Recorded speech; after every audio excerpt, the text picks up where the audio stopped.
Bismillahirrahmanirrahim. Assalamualaikum warahmatullahi wabarakatuh. Jumpa lagi kita dan channel saya. Hari ini hari Jumaat 13 hari bulan Februari 2025 ada 2026 Masihi bersamaan dengan 13 Februari 2026 Masihi bersamaan dengan 23 Ramadan 1447 Hijriah. Okey, seperti biasa kami pukul 6.54 petang seperti biasa video daily report kita untuk hari ini. Apa ada buat video daily report tak kemarin 10 minit kemudian tu kan makan berbuka lah. Lepas pada berbuka, selesai berbuka puasa tu saya tak pergi ke mana-mana lah sebab penat, sangat penat.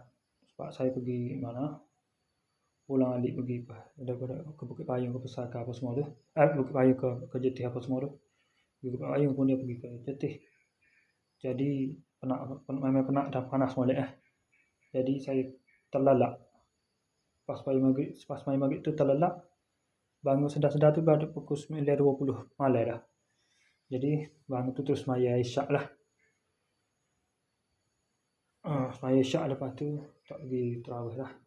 Pukul 10 minit tu baru saya keluar pergi ke Kedai Fikri seperti biasa lah. Minum malam seperti biasa, aktiviti malam minum malam seperti biasa. Lepas tu dah pukul 1.10 tu dah pukul 1 tu saya baru balik. 1 pagi baru balik ke rumah.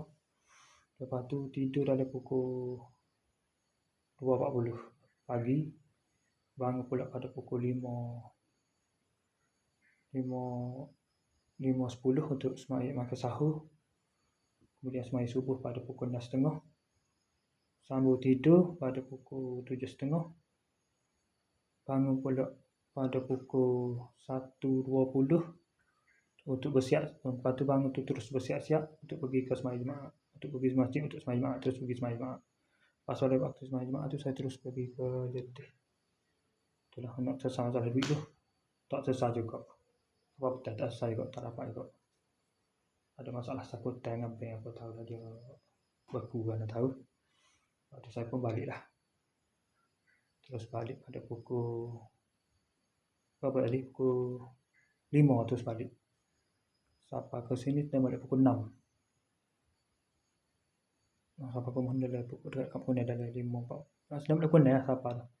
Moga saya balik tu dah pukul 5 lebih dah, 5.20 tu lebih kurang. 5.20 tu. Punya lama menunggu dulu proses apa semua tu. Proses masuk ke batu tapi dibukukan kerana jumlah wang tu terlalu besar ya. Kena deposit dulu. Saya kena bayar yuran pula. Yuran pula untuk sebagai penerima tu nak bagi yuran pula 200 pula. Tak tahu dah. Nak gagal ke mana pula duit tu. Esok pula lah tu. Lepas tu selesai tu balik. Lepas tu apa semua pukul 6. Lepas tu duduk relax sekejap, mandi semaya asar pada pukul 6.40 saat ni. Lepas tu 6.54 saat ni terus buat video ni, video daily report. Ok, saya sekali saja untuk sesi video daily report kita untuk hari ini. Assalamualaikum warahmatullahi wabarakatuh. Bye.